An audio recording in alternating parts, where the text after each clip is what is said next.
Hello guys, welcome back to my channel. If you're new here, you're very welcome. My name is Bonte. You know it guys, you're shy girl but full of courage. That's me.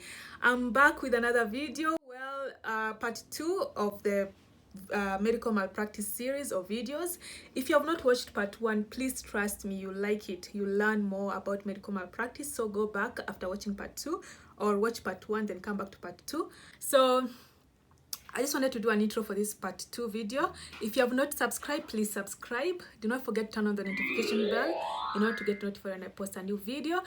If you have not shared this channel, please share with your friends, family members, your friends and friends and friends of your friends. So share this video, and if you need any links to the facts that we've been talking about, they're all in the description below. And here's a recap of part 1. Do not forget to like. See ya. In emergency situations, consent has to be you must understand there has to be a doctor-patient relationship. It's my right to protect other citizens from undergoing the same process that I have undergone through. That's the reason I'm reporting this specific doctor to the KMPD. Going to a court of law will cost you money. That's a doctor who is not fit professionally. I'm a patient somewhere, right? Waiting for the doctor. The doctor is supposed to be in the office, but I'm somewhere drinking tea, my breakfast. Basically, the patient is waiting for me. Do you think that's malpractice? It's malpractice in as much as we see it in small magnitude. Let me give an example. There was a case of a guy who was in need of emergency care. This patient was taken in a hospital, and the doctor was not in that hospital because maybe the doctor was drunk somewhere. Or the doctor was having, taking tea with his friends, and this patient needs emergency medical care. It's still a medical malpractice. So because basically medical malpractice is an action done which could have resulted to loss of life, body parts, or an action which a doctor was supposed to do and the doctor was not present to do it, or the doctor did it in a wrong way. That is negligence. Yes. Medical malpractice, it's a crime. It's a crime, yes. How is it a crime? It's not a crime. Negligence. Because that's not intention. I feel like a crime you have to have bad intention. That's a crime. Why wouldn't you accept a person in a hospital and this person needs medical malpractice is omission and negligence. We agree on that, right? It's omission or negligence. Yes, right? Yes. But a crime that's I have bad intentions to kill you. So medical malpractice is not a crime. So let's narrow down by saying it's the failure or duty to do, instead of putting it in these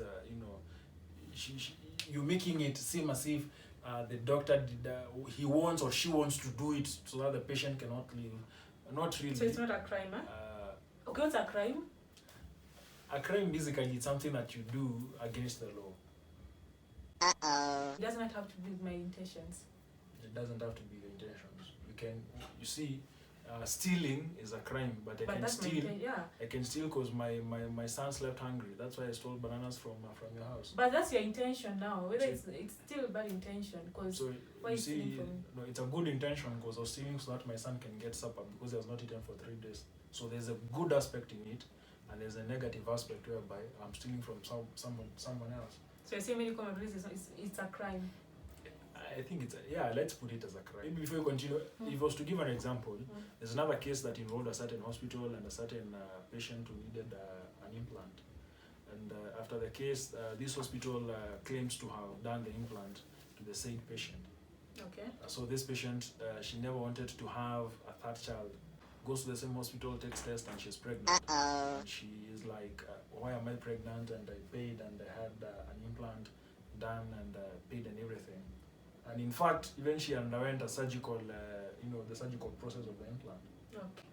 Okay. As the case was continuing, she sought the services of another doctor. And this doctor, after doing all the tests and everything, he realized that there was no implant that was put in this lady. So the big question is, there was a process she paid for. There was an implant which was supposed to be put. The implant was not put. She's pregnant. Is it a crime or not a crime? Whose mistake is it? She paid for it. So there's a kid she needs to realize. So wait. So when she came out of that theater, she did not have an implant. So what exactly was done on her body? That's the biggest question we keep asking. Okay. And you see, it's the duty of the person who is seeking medical negligence to prove that there was medical negligence that had happened.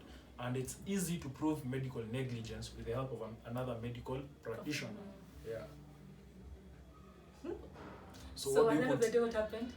So has there been any case whereby the doctor actually gets punished? Yes.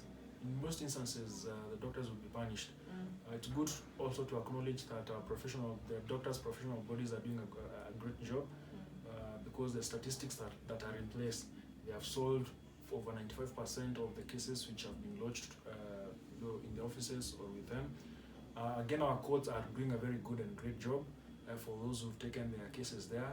In fact, if you want to understand these cases, even for doctors, you can Google the cases in the Kenya law reports. You will get to find these cases. Doctors are punished. Number one way a doctor could be punished by the unions. They could recommend that the doctor undergoes a refresher course for 1 year, 2 years, 6 months. You could be struck from practicing medicine for 6 months, 1 year, 3 years, 4 years, as they deem it fit. Because what the professional body does, it forms another committee to investigate. There are stages to this, so it's not an accusation and profiling and things happen in a fast rate. So there's a process to it. If you remember the case whereby in one of our hospitals, whereby a person who was the wrong person was operated on the head. There was a process to it. Why did it get to this point whereby we operated on the wrong patient, and left the right patient was not operated? So the KMPDO formed a committee. This committee went to the city hospital and started the investigation point of it. So I can go to jail for malpractice? Yes, because you've caused death. Why perforated intestines? Why would you? Do you know perforated intestines? Yes, perforated intestines. I've seen in other instances where doctors would leave, gauzes, scissors, exactly, in a patient, and I'm like, how on earth? So I think there's misdiagnosing, mistreating.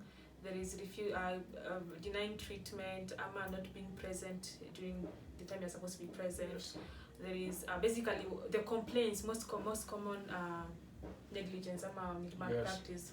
It's and doing and what I'll add there is doing what you're not supposed to do. Okay. An example is a pharmacist who dispenses drugs without a prescription. You mentioned something about doctor-patient hospital relationship. Yes. So can it be medical malpractice if I performed a procedure, if I gave someone a drug outside the hospital? I'm a wife, right? I'm a doctor and someone else is my husband, and I treat the husband and something goes wrong in the house. Is that medical malpractice since I did it in our home and not in the hospital? So can we prove, the question that we need to ask ourselves here is, can we prove a patient-doctor relationship? So if yes, it's a malpractice. Okay. Question. Would you prefer being treated by a patient that is dressed in suit, very professional, very official, or just casual? This is a good question, also because it comes in our era and time, whereby in all professional fronts, we are arguing whether we need to be dressed to perform certain functions. I've had people also in my area of work, people arguing why we need a Rastafari to be a lawyer. We have one actually who is a lawyer. Or for me, from where I sit, as long as the doctor can dispense, for me I have no problem with it. But now our parents who are of the older generation, they want you to dress they need to be dressed in suits and everything. So for me it's not. As long as you look presentable, but again don't come dressed in vests. How should doctors present themselves? Does it really matter if I have everything in my head, if I can do my job? Does it matter if I dress? For me, it doesn't. If I have tattoos, if I have piercings, if I have dreads, this misconception that. Anyway, another topic for another day. It's an issue of generation. Why is there an increase of medical malpractice nowadays? I'll let to answer this question, but one thing I've talked about is the patient-doctor ratio. It's the main cause because if you happen to work in a public hospital, there are doctors who dread to be working in such certain conditions because most patients will flock in such areas. So this is an issue whereby our government should respond. Yeah. And health is a devolved function, I must say again. So it's both the national government and the county government. So the government has a long way to go in this. And in this scenario, again, I question why the national government will retain the highest chunk of resources at the national level, yet over 70-80% of the health is a devolved function in our counties. So the ratio whereby the staff is understaffed. But I feel like even before taking it up there, I feel like, first of all, it comes back to your heart. To me, I feel like, every patient deserves the same time, the same care. They deserve the same attention, the same ear. Basically, I'm not supposed to, because I'm working in 2 hospitals. Okay, most doctors here, they work in 2 hospitals, either public and private, most of the time. So they would spend less time in the public hospital, but they treat a lot of patients in order for them to go and work in the private hospital, whereby they treat a few patients, but of course a lot of money. So I feel like at the end of the day, it comes back to the physician's heart. Could be. Let me tell the doctors here. I'm on the side now because why do we have doctors working in the private entities? I think it's a question we should ask ourselves. Are they underpaid in public hospitals? Yeah, most of course, yes. Most of the time it's like that. Yeah, so you have a family to fend for. So you're working in a public hospital and you are understaffed. And the person who is responsible for that, our MPs are getting hefty checks. I mean, that's the reason doctors will work Neurosurgeon, but from 3, this doctor is not in Neurosurgeon anymore. He's in his private, hospital doing it. But you have again to give thumbs up to doctors. I think it's a calling to be a doctor. Definitely, you have to be devoted. You cannot discriminate at because this one pays me a lot, so I can listen to them more than her. Yeah, sure. It's just like people, if you want to come at me, doctors out there, please do not come at me, because I feel like God help me, and I know I'm saying this because I'm still a student, but God help me, I don't want to be like that. I don't want to be those doctors that work for money only. So, anywho. But as long as you have duties to dispense, I think, and you're understaffed, of course you'll try and get some. And yeah, that's another thing basically. Yeah, the ratio, number 1, the payment, number 2. Also, if we have good equipments, everything that is working, not expired, enough equipment, I feel like less malpractice, will happen. Yeah, would happen. Yeah. So another thing maybe you'll have to add is government should come up with more modalities. Modalities to compensate our doctors, other than getting us a few Cuban doctors and pay them millions of shillings and millions of money. To pay the doctors, employ the jobless, get them in the system, get these equipments and provide resources for them to learn how to work with these equipments. We shall have solved all these problems that we have. COVID taught us a great lesson. Nobody could fly out of their own countries to go and get treatment. It's doable. Yeah. It's doable. Governors, all of a sudden, they started, ICU facilities. Please do not forget to comment down below. What are your opinions? What do you think about this topic? And have you ever had such a malpractice done on you, or a relative that had medical malpractice, or have you ever tried suing a doctor, or have you had? Just comment down below. Make this topic a discussion, or let's interact with each other in the comments. So the last question, to end it in a good note, what do you think the government, the doctor, the patient, the society in general can do to reduce medical malpractice, to reduce basically the death of patients, to reduce all these negative outcomes? Number 1, before I get to answer that question, it's good again we identify, we have crooks in the system. We have people who never completed their medical education and they pretend to be doctors or nurses, community health workers, just because we knew Dr. Bonte went to hospital, to university, but she never completed. She comes and starts, an infirmary, or a dispensary down there at the society. We had an instance of a doctor called Dr. Irimo, whereby this doctor used to rape his patients. In fact, he was not a doctor. This guy was a crook. He had not finished his medical education. So I believe both government, that is at the national level and the county level, should make it outright, and they get to give these licenses and make people understand that where hospitals are and how these hospitals are working. Number two, the public healthcare system should work. It's so simple. Health should not be expensive. Which is actually in Kenya, it's expensive. Extremely expensive. It's damn expensive. Health should not be expensive. Why is our healthcare expensive? Number one is corruption. Why are we lacking medicines in our hospitals? It's because pharmacist so and so, doctor so and so bought them and took them, or took them into his own private facility. That's why we don't have these facilities or these medicines in our hospitals. Depending in Machakos, whereby at a certain public hospital radius, there should need to be a private hospital or a pharmacist. That is to prevent doctors getting medicine from public facilities. Again, it's an issue of investment. If doctors are well paid, and if doctors are put in the system, you wouldn't have one nurse attending to 100 patients in a night shift.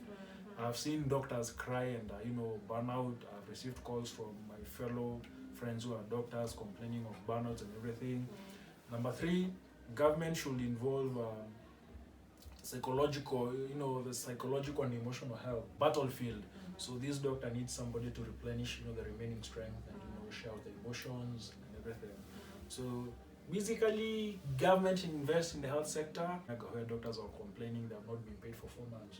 How do you expect a person who has a family to fend, rent to pay, go without pay for 4 months? How now? How now?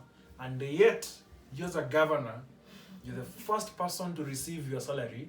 The president is among the first. How on earth? Yet, these are the people who prevent us from dying now and then. In this pandemic, they've been with us, despite it being hard. Thank you for the compliment. Let me bring it back to the ground. I've come to learn from my lecturers, from my consultants in the hospital. Number one, you have to have a very good professional doctor-patient relationship. Bring it back to the ground, bring it back to the basic, introduce yourself as a doctor. The doctor has to show empathy for the patient. For this medical malpractice to reduce, actually, you have to document. I feel like proper documentation has to be done, both in all sectors. A patient is not just treated by the doctor only. There's laboratory, there's nurses, clinic officers, there is the doctor himself. So it's a whole staff board that takes care of a patient. So then that means we need to think of going the IT way, like paperless. I know, right? Yeah, it's just too much work to write. Exactly. Four, basically, if I'm on duty, then I get an emergency, I cannot leave my patients without a doctor. I have to maybe hand off my duties to another person and make it clear that. Isn't it the standard principle? So if doctors are not doing that, then you're failing us. Exactly. It's the standard principle. So you cannot leave a patient without attendance. And at the end of the day, communication is very key. It's key.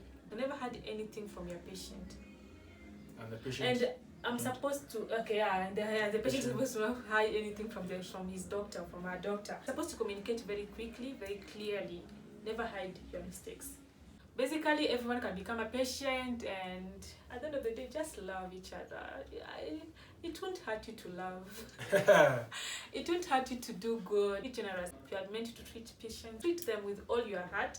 Just do your job, what you're supposed to do, and everything should be good, right? Yeah. Patients respect the doctors. When the doctors are given that environment to work, I believe they'll do their best. So doctors play treat, a part. God heals. Exactly. For the benefit of the patient, everything has to work together to me. Exactly. The patient has to work, the doctor has to work, the government has to work, everything has to work together for the good. So do not forget to subscribe, comment, Yeah, share, exactly. give a like. And if you like it more, you know what to do. Please share, as you said, with everyone else that you know. And please give us your comments. We'll be happy to read your comments and we'll comment back on what you think about medical malpractice and such. See you in the next video. And let's support her. Yeah. Bye bye.